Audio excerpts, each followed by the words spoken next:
नमस्कार दोस्तों, कैसे हैं आप सब। आप सभी के लिए यूपीपीएससी के द्वारा आरओ का एग्जाम कराया जा रहा है। आप सभी को जैसा कि पता है, इसके लिए सबसे अच्छा बुक माना जाता है घटना चक्र की।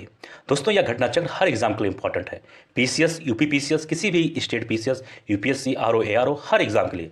तो दोस्तों, हमारा एक छोटा सा कोशिश है कि आरओ एग्जाम के लिए आप सभी के लिए घटना चक्र का इंपॉर्टेंट से इंपॉर्टेंट क्वेश्चन लाया जाए।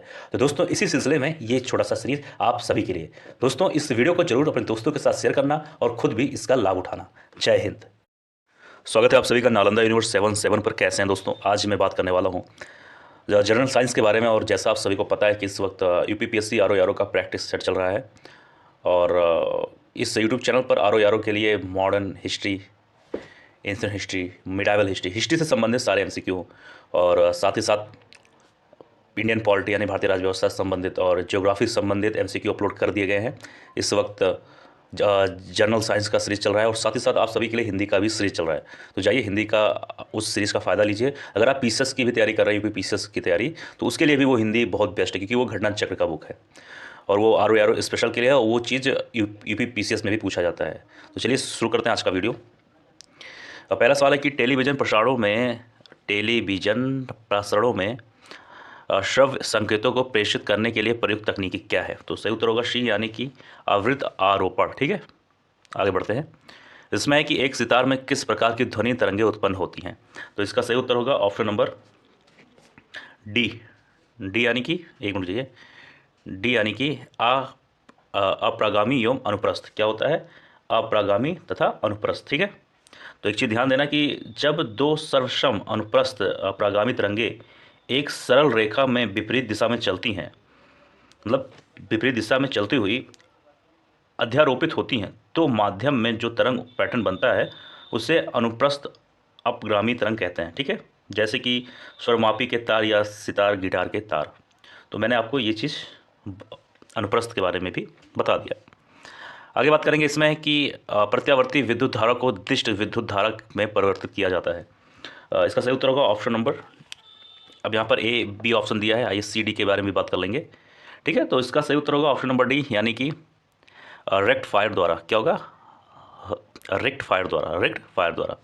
अब ध्यान सुनना कि ये रेक्टिफायर द्वारा दोस्तों एक विद्युत युक्ति है जो प्रत्यावर्ती धारा या अल्टरनेटिंग करंट है, उसको अल्टरनेटिंग करंट को दिष्ट धारा या डायरेक्ट करंट यानी कि डीसी में परिवर्तित करती है। एक चीज़ ध्यान देना कि जो ये रेक्टिफायर होता है दोस्तों, भी मैंने बात किया रेक्टिफायर। ठीक है, एक विद्युत युक्ति यानी कि इलेक्ट्रॉनिक डिवाइस है या इलेक्ट्रिकल डिवाइस बोल सकते हैं, जो प्रत्यावर्ती धारा या अल्टरनेटिंग करंट, जिससे प्रत्यावर्ती धारा मतलब जानते हैं क्या होता है? ये जो यहाँ पर लिखा हुआ है, कभी आप लोगों ने सुना होगा एसी करंट, उसी को कहते हैं। ठीक है, को दिष्ट धारा या डायरेक्ट करंट यानी कि दिष्ट धारा मतलब क्या होता है? डीसी करंट बोलते हैं, डीसी डायरेक्ट करंट, उसमें परिवर्तित करती है। तो कौन परिवर्तित करता है? रेक्टिफायर, या फिर इसको हम रेक्टिफायर भी बोल सकते हैं। ठीक है, अगला सवाल है दो एक जैसे बल्ब को किस प्रकार जोड़ने पर अधिक रोशनी मिलेगी? अब इसमें दो पॉइंट हैं, एक है दोनों श्रेणी क्रम में जुड़े हों जब, या दूसरा है दोनों समांतर क्रम में जुड़े हों तब। अब भैया कब होगा ऐसा मामला? उत्तर सही उसका होगा बी ऑप्शन, यानी कि पॉइंट नंबर 2 वाला से, यानी कि दोनों समांतर क्रम में अगर जुड़े हों तो बल्ब दोस्तों हमेशा अधिक रोशनी देगा। ठीक है, एक चीज़ ध्यान देना। अब थोड़ा सा अगर हम बात करें, समांतर मतलब होता है दोस्तों पैरेलल, इंग्लिश में कहा जाए तो समांतर यानी कि पैरेलल क्रम में जुड़े बल्ब श्रेणी यानी कि सीरीज क्रम में जुड़े बलों की तुलना में अधिक प्रकाश देंगे। ठीक है, ये चीज़ ध्यान देना। आगे बात करेंगे इसमें है कि विद्युत चुंबकीय प्रेरण पर आधारित युक्त है। तो इसका सही उत्तर होगा ऑप्शन नंबर, देखिए इसमें दो ऑप्शन हो सकता है। क्या हो सकता है?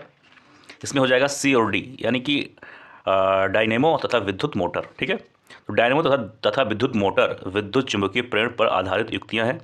डायनेमो यांत्रिक ऊर्जा को विद्युत ऊर्जा में परिवर्तित करता है, जबकि विद्युत मोटर विद्युत ऊर्जा को यांत्रिक ऊर्जा में परिवर्तित करता है। दोस्तों, ये इस समय भौतिक विज्ञान का सीरीज चल रहा है। तो देखो साइंस में क्या है ना, जनरल साइंस में कई चीज़ें होती हैं। भौतिक विज्ञान होता है, रसायन विज्ञान होता है, जीव विज्ञान होता है, और कुछ थोड़े बहुत जनरल साइंस भी होते हैं। तो इस वक्त भौतिक विज्ञान चल रहा है, 3 से 4 वीडियो और रहेंगे उस भौतिक विज्ञान का, फिर रसायन विज्ञान का वीडियो आएगा, फिर जीव विज्ञान का वीडियो आएगा। ठीक है, तो आप सभी के लिए मेहनत चल रहा है, तो इसका लाभ ले लो, बार बार ऐसे सीरीज बनते नहीं हैं। आगे बात करेंगे, इसको थोड़ा जूम कर लिया जाए। इसमें लिखा हुआ है 2 कथन, एक है एक कथन और एक है आर यानी कि कारण। ए को हम पढ़ेंगे और आर को पढ़ेंगे और देखेंगे दोनों में से कौन सा सही है, या फिर दोनों सही या फिर दोनों गलत है। खैर इसको पढ़ेंगे, समझेंगे, फिर उत्तर देंगे। ए में है कि तड़ित चालकों को बनाने में लोहे की छड़ों की अपेक्षा तांबे की छड़ों को वरीयता दी जाती है। दूसरा है यानी कि जो कारण दिया गया है इस पॉइंट का, इसको पढ़ेंगे क्या कारण सही है या फिर आर सही है या गलत, जो भी है खैर हम लोग पढ़ेंगे तब जानेंगे। आर में है कि लोहे की तुलना में तांबा विद्युत का अधिक सुचालक है और वायुमंडलीय परिस्थितियों में सरलता से आक्षेपित नहीं होता। फिलहाल हम लोग को इसका उत्तर नहीं पता, लेकिन उत्तर जानने की कोशिश करेंगे। अब इस आप लोगों ने समझा जो मैंने बोला। अब आते हैं इसके ऑप्शन पे। ठीक, ऑप्शन की उत्तर की बात करें तो सही होगा ए, यानी कि ए और आर दोनों पॉइंट सही तथा ए की आर सही व्याख्या करता है। अब यहाँ पर आ जाओ, यहाँ पर ए जो पॉइंट ये भी सही है और आर ये भी सही है, और आर जो है दोस्तों ए का सही कारण भी बताता है यानी व्याख्या करता है। अब फिर से हम लोग पढ़ेंगे कि आपको अच्छे से याद हो जाए और समझ जाए। यहाँ पर क्या लिखा है, यहाँ पर लिखा है कि तड़ित चालकों को बनाने में लोहे की छड़ों की अपेक्षा तांबे की छड़ों को वरीयता दी जाती है। क्यों ऐसा किया जाता है इसका कारण यहाँ दिया गया है, ध्यान सुनना। लोहे की तुलना में तांबा विद्युत का अधिक सुचालक है और वायुमंडलीय परिस्थितियों में सरलता से आक्षीकृत नहीं होता। आक्षीकृत मतलब होता है कि रिएक्ट नहीं करता। अब इसके बारे में थोड़ा सा कर कहिए तो और विस्तार से या एक सरल भाषा में मैं बात करूं तो ध्यान सुनना कि तड़ित चालक एक धातु की चालक छड़ होती है जिसे ऊंचे भवनों की आकाशीय विद्युत से रक्षा के लिए लगाया जाता है। आकाशीय विद्युत मतलब बिजली गिरना, जो कोई गिरती बिजली ना उसको कहेंगे। ये आकाशीय विद्युत अवशेष से प्राप्त अवशेष को सीधे पृथ्वी में भेज देते हैं और इस प्रकार इमारतों को नष्ट होने से बचाते हैं। जैसे ये घर है, ये मान लीजिए लगा है, तो यहाँ पर जब बिजली टकराएगा तो डायरेक्ट यहाँ पे जो एक इसके साथ जो कनेक्शन होगा वो डायरेक्ट इसका पावर अर्थ पे डाल देगा, यानी कि इस घर को कोई नुकसान नहीं पहुँचेगा। अब ध्यान से सुनना, तड़ित चालकों को बनाने में लोहे की अपेक्षा तांबे की बनी छड़ों को वरीयता दी जाती है। जो यहाँ बनता है ज़्यादातर केस में तांबे का ही छड़ इस्तेमाल किया जाता है। ठीक है, लोहे की तुलना में अधिक सुचालक है और वायुमंडलीय परिस्थितियों में सरलता से आक्षीकृत नहीं होता है। ये इसलिए अच्छा है क्योंकि ये जल्दी लोहे के मुकाबले में इसकी कंडक्टिविटी अच्छी है और ये जल्दी ऑक्सीजन से रिएक्ट नहीं करता है। ठीक है, समझ में आया? आगे बात करेंगे। इसमें है कि निम्नलिखित में से कौन ट्रांजिस्टर का एक महत्वपूर्ण भाग है। इसका सही उत्तर होगा ऑप्शन नंबर बी, यानी कि जर्मेनियम। ठीक है, तो जर्मेनियम तथा सिलिकॉन ऐसे मुख्य पदार्थ हैं जिनका उपयोग अर्धचालक की तरह ट्रांजिस्टर में किया जाता है। तो ये तो हो गया। फिलहाल एक और है जिसके बारे में जान लो, वो है सिलिकॉन। उसका भी यूज ट्रांजिस्टर में किया जाता है। इनकी विद्युत चालकता समानता ताप पर चालक एवं विद्युत रोधी पदार्थों के मध्य होती है। फिलहाल आपको इतना जानने की जरूरत नहीं, इतना जानिए कि ट्रांजिस्टर में जर्मेनियम और सिलिकॉन पाए जाते हैं। ठीक है, आगे है, निम्नलिखित में से कौन सा युग्म सुमेलित नहीं है। ये बताना है आपको कौन सा सुमेलित नहीं है। अब देखो यहाँ पर कुछ पॉइंट है, यहाँ पर कुछ पॉइंट है। अब जैसे लिखा है मेशान की खोज, तो यहाँ पे बताना ऐसा कौन सा पॉइंट है जिसकी खोज, जिसे जो ऑप्शन लिखा है कौन सा संबंधित नहीं है। फिलहाल उत्तर की बात करें तो इसमें होगा ऑप्शन नंबर डी, यानी कि डी में क्या लिखा हुआ है ध्यान देना। डी में लिखा है कि परा यूरेनियम तत्वों का संश्लेषण जो है एनरिको फर्मी से संबंधित नहीं है। अच्छा, तो है क्या नहीं है उसके बारे में हम लोग धीरे से मतलब आराम से बात करने वाले हैं, आप लोग परेशान मत होना। तो जो डी वाला है दोस्तों, उसमें लिखा है एनरिको फर्मी, तो इसका कह सकते हो कि इसमें इनका योगदान, या कह सकते हो इनकी खोज में एनरिको फर्मी का कोई योगदान नहीं था। तो फिर किसका है? तो यहाँ पर होना चाहिए था। अगर यहाँ पर जीटीसी बोर्ग होता तो ये सही होता, लेकिन यहाँ लिखा है एनरिको फर्मी, जो कि गलत है। तो ये चीज़ सुमेलित नहीं है। तो कहीं ना कहीं आपको ये मालूम हो गया कि अगर ये सुमेलित नहीं है तो ए बी सी अपने आप में सुमेलित हो गया। यानी कि मेशान की खोज जो है दोस्तों, ये हिडेकी युकावा से संबंधित है, और पॉजिट्रॉन की खोज से जो है दोस्तों ये संबंधित है CD एडरसन एवं UF हैश से, तथा सी है जो शूर तथा तारों में इसका संबंध होगा HA बेथे से। ठीक है, अब इसके बारे में थोड़ा सा और विस्तार से बात करेंगे, ध्यान से सुनना हर एक पॉइंट को। वर्ष 1938 में अमेरिकी वैज्ञानिक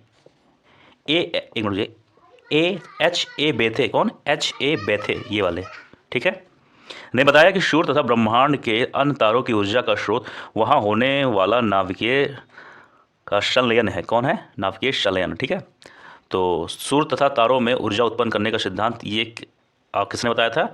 HA बेथे ने। समझ में आया कि नहीं आया? अब इसकी बात करें मेशान की खोज के बारे में दोस्तों, तो मेशान मूल कणों की खोज वर्ष 1935 में वैज्ञानिक हिडेकी युकावा ने किया था। समझ में आया? इसी तरह इसका ये होगा, और इसका तो मैंने आप सभी को बता दिया। अपरा यूरेनियम तत्वों का संश्लेषण जो है दोस्तों वो एनरिको फर्मी से संबंधित नहीं है, ये संबंधित होना चाहिए था GT सीबोर्ग से। ठीक है, आगे बढ़ेंगे। इसमें है सूर्य के उत्पन्न ऊर्जा का स्रोत, तो इसका सही उत्तर की बात करें तो इसका सही उत्तर होगा ऑप्शन नंबर बी यानी कि नाभिकीय संलयन। ठीक है, क्या होगा? नाभिकीय संलयन। अब इसके बारे में बात करें तो ध्यान सुनना कि नाभिकीय संलयन प्रक्रिया में परमाणु के नाभिक आपस में संलयित होते हैं या अत्यधिक गर्म परिस्थितियों में ही होता है। अन्य तारों की तरह सूर्य भी नाभिकीय संलयन प्रक्रिया द्वारा ऊष्मा एवं प्रकाश उत्पन्न करता है। इस प्रक्रिया में हाइड्रोजन का नाभिक संलयित होकर हीलियम का निर्माण करता है। समझ में आया कि नहीं आया? आगे बढ़ते हैं। इसमें पूछा गया कि रेडियो धर्मिता के संदर्भ में निम्नलिखित कथनों पर आपको विचार करना और बताना कौन सा पॉइंट सही है। अगर दोस्तों इसके उत्तर की बात करें तो देखो इसमें आपके सामने दो पॉइंट है। एक है कि रेडियो धर्मिता एक नाभिकीय गुण है, दूसरा है नाभिकीय विखंडन के सिद्धांत पर हाइड्रोजन बम बनाया जाता है। अब इसका उत्तर बात करें तो सही होगा ए, यानी केवल मतलब पॉइंट एक ही सही, यानी कि रेडियो धर्मिता एक नाभिकीय गुण है, हाइड्रोजन बम नाभिकीय संलयन के सिद्धांत पर काम करता है। तो दोस्तों एक चीज़ ध्यान देना, यहाँ पर केवल एक यानी केवल यही सही, यानी रेडियो धर्मिता एक नाभिकीय गुण है। जबकि एक चीज़ ध्यान देना, जबकि हाइड्रोजन बम ये जो यहाँ पूछा गया है, ये हाइड्रोजन बम दोस्तों नाभिकीय संलयन के सिद्धांत पर काम करता है, नाभिकीय संलयन के सिद्धांत पर। ठीक है, समझ आ रहा है कि नहीं आ रहा है? जबकि रेडियो धर्मिता एक नाभिकीय गुण है। समझ में आया? आगे बात करते हैं।